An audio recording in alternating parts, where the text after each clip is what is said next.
বাতৰিত দেখিছোঁ যে জুবিন গাৰ্গ ডাঙৰীয়াৰ পিতৃ আৰু গৰিমা শইকীয়া গাৰ্গ ডাঙৰীয়ানীৰ পিতৃ দুয়ো অসুস্থ। তেওঁলোকৰ মই আশু আৰোগ্য কামনা কৰিছোঁ।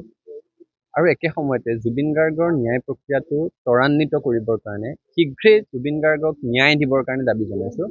শিল্পীগৰাকী আমাৰ মাজৰ পৰা আঁতৰি যোৱা কেইবামাহো পাৰ হ'ল। তেওঁ ইতিমধ্যে আমাৰ মাজৰ পৰা হেৰাই গ'ল। তেওঁক ন্যায় দিয়া মানে এতিয়া ন্যায় তেওঁৰ পৰিয়ালটোৰ কাৰণে। জুবিন গাৰ্গ যে হেৰাই গ'ল সেই বাস্তৱটো উপলব্ধি কৰি প্ৰতিদিনে মৰি মৰি জীয়াই থকা তেওঁৰ অনুৰাগীসকলৰ কাৰণে এই ন্যায়। আৰু যিমানেই দেৰি হৈ গৈ থাকিব সিমানেই ন্যায় প্ৰক্ৰিয়াটোৰ প্ৰতি মানুহৰ বিশ্বাস কমি আহিব। গতিকে চৰকাৰক আমি দাবী জনাইছোঁ, এখন বিশেষ আদালতৰ কথাটো যিহেতু আহিছে, এই গোটেই বিষয়টো প্ৰক্ৰিয়াটো ত্বৰান্বিত হ'ব লাগে। আৰু একে সময়তে আমি দেখিছোঁ যে শ্যামকানু মহন্তৰ চিজ হৈ থকা বেংক একাউণ্ট খুলি দিছে। সিদ্ধাৰ্থৰ তেওঁৰ পানীৰ বটলৰ কিবা ফেক্টৰী আছিল সেইবোৰ খুলি দিছে। আৰু প্ৰচিডিউৰেল লেপছ থকাৰ কাৰণে এই ঘটনাবোৰ হৈছে বুলি ইতিমধ্যে বাতৰি প্ৰকাশ হৈছে। যদি বেংক একাউণ্টটো ফ্ৰিজ কৰোঁতে কি প্ৰচিডিউৰ অৱলম্বন কৰিব লাগে সেইখিনিয়ে কৰা নাই, তেতিয়াহ'লে আমি যে ইমান দিন ধৰি গোটেই জাতিটোৱে দাবী কৰি আহিলোঁ যে এখন পানী নসৰকা চাৰ্জশ্বীট থাকে, তেতিয়াহ'লে তাৰ তাৎপৰ্যটো কি থাকিলগৈ? গতিকে চৰকাৰক পুনৰ কৈছোঁ, চৰকাৰৰ দায়িত্ব শেষ হৈ যোৱা নাই চাৰ্জশ্বীট দিয়াতে। চাৰ্জশ্বীটত উল্লেখ থকা প্ৰতিটো কথা তথ্য প্ৰমাণ সহকাৰে আদালতৰ মজিয়াত প্ৰমাণ কৰি সেই নৰপিশাচকেইটাক যেতিয়া শাস্তি দিব, কঠোৰ দৃষ্টান্তমূলক আইনী শাস্তি বিহিলেহে অসমৰ ৰাইজ আশ্বস্ত হ'ব আৰু সেই প্ৰক্ৰিয়াটো ত্বৰান্বিত কৰিবৰ কাৰণে দাবী জনাইছোঁ। বাতৰিত দেখিছোঁ যে জুবিন গাৰ্গ ডাঙৰীয়াৰ পিতৃ আৰু গৰিমা শইকীয়া গাৰ্গ ডাঙৰীয়ানীৰ পিতৃ দুয়ো অসুস্থ। তেওঁলোকৰ মই আশু আৰোগ্য কামনা কৰিছোঁ। আৰু একে সময়তে জুবিন গাৰ্গৰ ন্যায় প্ৰক্ৰিয়াটো ত্বৰান্বিত কৰিবৰ কাৰণে শীঘ্ৰেই জুবিন গাৰ্গক ন্যায় দিবৰ কাৰণে দাবী জনাইছোঁ।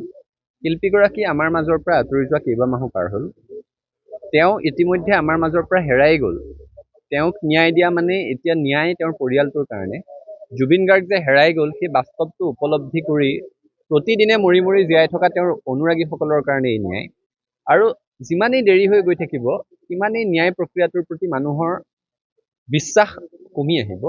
গতিকে চৰকাৰক আমি দাবী জনাইছোঁ, এখন বিশেষ আদালতৰ কথাটো যিহেতু আহিছে, এই গোটেই বিষয়টো প্ৰক্ৰিয়াটো ত্বৰান্বিত হ'ব লাগে। আৰু একে সময়তে আমি দেখিছোঁ যে শ্যামকানু মহন্তৰ চিজ হৈ থকা বেংক একাউণ্ট খুলি দিছে।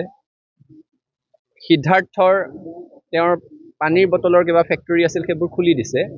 আৰু প্ৰচিডিউৰেল লেপছ থকাৰ কাৰণে এই ঘটনাবোৰ হৈছে বুলি ইতিমধ্যে বাতৰি প্ৰকাশ হৈছে।